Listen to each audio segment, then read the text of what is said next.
Hi, bestie! So, bestie na yung tawag ko sa mga followers ko ngayon dahil hindi na lang ako nag-share ng vlog about sa sari-sari store, kundi nag-share na rin ako ngayon kung saan yung maiipon ang pera nyo na safe and secured at kung saan tayo makakautang ng legit. So, ayan yung laman ng aking Facebook page. Nag-level up na si Yvonne Bautista, ang tenderang vlogger ng QC.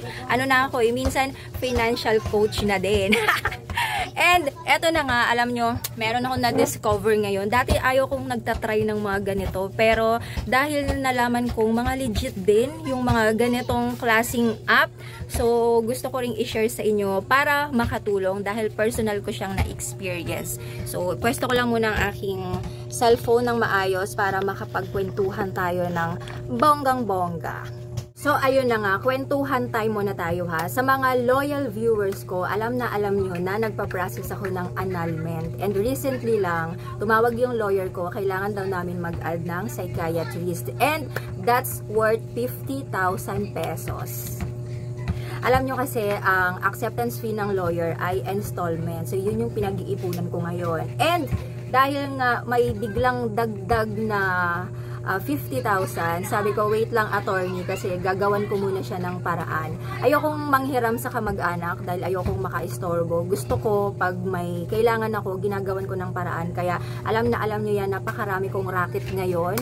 And sabi ko, just in case na emergency talaga, bigla ang hingi na agad yung 50,000. Sabi ko, saan kaya ako manghihiram nito na may maliit lang na interest na legit din naman.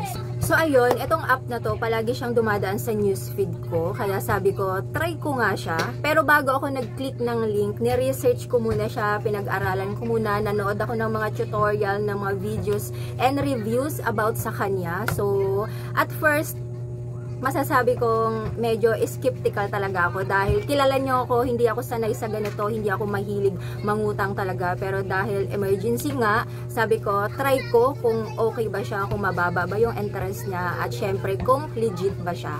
So ayun na nga, nag-register lang ako gamit ang active GCash number. Kung ano yung naka-register ko sa GCash na nakapangalan talaga sa akin, yun yung cellphone number na nilagay ko doon. Nag-fill up lang ako ng form, and in fairness ha, alam niyo yung mga tinanong nila doon, yung mga basic info lang talaga. Ang bilis lang, actually, nagulat ako, nakalagay doon, seconds lang, parang kinakalculate niya kung magkano yung pwede niyang ipautang sa akin, at wala, lumabas siya, nakalagay doon 14,300 yung pwede niyang ipautang sa akin for first timer.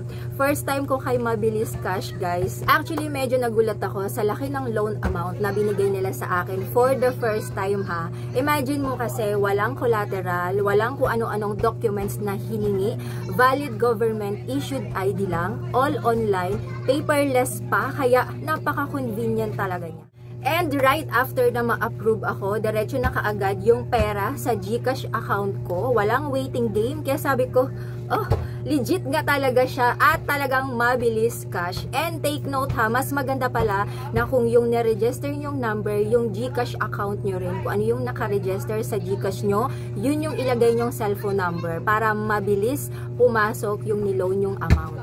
So, eto na nga, nag-post kasi ako sa FB page ko na have you tried Mabilis Cash? Ang bilis ko lang naka-register kasi na-shock talaga ako sa bilis talaga ng pangyayari. Parang gusto ko lang muna sana siya itry. And may mga nag-comment doon, proven and tested. And yung isa sabi niya, gumawa daw ako ng vlog nito soon at kung legit ba. So, pinag-aralan ko talaga bago ko muna ma-share sa inyo. Kasi alam nyo naman, iniingatan ko din yung pangalan ko. Kailangan kung ano yung ipopromote ko, or I mean, di naman sa pinopromote, yung kung ano yung isi-share ko sa inyo, kailangan na try ko din muna para, 'di ba, lahat ng ipopost ko at i-recommend ko sa inyo ay talagang legit talaga, dahil ayoko rin naman na masira yung pangalan ko sa mga viewers ko dahil matagal ko din namang iningatan yan. So, eto na nga, para sa mga curious ha, sa Mabilis Cash, pwede kang mag-loan ng as low as 2,000 pesos up to 60,000 pesos lang naman. 'Di ba? Ang laki. At ang loan term niya ay from 91 days hanggang 180 days. At yung interest rate, maximum 30% APR per year. At ito ang sample computation nila.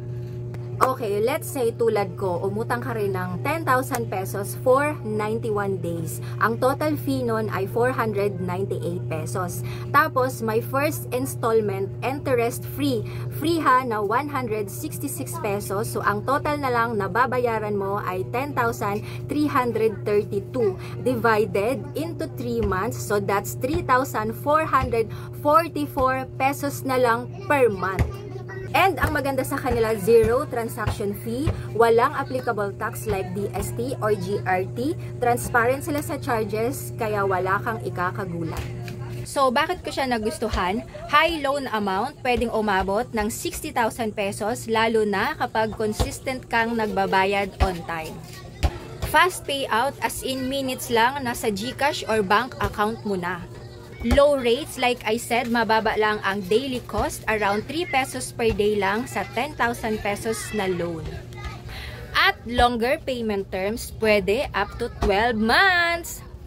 At eto pa ha, easy application din siya, walang cheche-boreche, online lahat, walang papel, walang pila.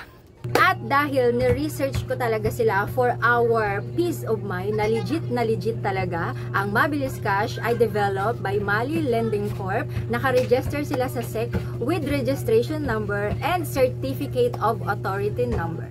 Now, meron silang over 5 million downloads sa Google Play, may 2.3 million successful loans, at may 1.5 million active loan. So, ibig sabihin, hindi lang pala ako ang naka-experience. Marami nang gumagamit at satisfied. At eto pa ha, sa tingin ko kung bakit ang bilis maka-loan sa Mabilis Cash, kasi ang dami nilang legit partners. Okay, tignan nyo ha, sa service partners pa lang, andyan sina BPI, Union Bank, GCash, Maya, DragonPay at SkyPay, kaya mabilis at hassle-free ang transaction. Sa data partners naman, andyan sina CB, Trusting Social, Credit Information Corporation, kaya secure na secure ang info mo at maayos ang credit evaluation. At kung sa regulations ka naman concerned, no worries dahil registered sila sa Securities and Exchange Commission, recognized din ng National Privacy Commission, AMLC at Credit Information Corporation. At hindi lang yan ha, affiliated din sila sa FinTechAlliance.ph, Fintech Philippines Association, kaya alam mong credible talaga, backed by trusted institution at naka-align sa fintech standards dito sa Pinas. At hindi lang ito basta na app ha, they've really built a platform na reliable, fast, and super user-friendly.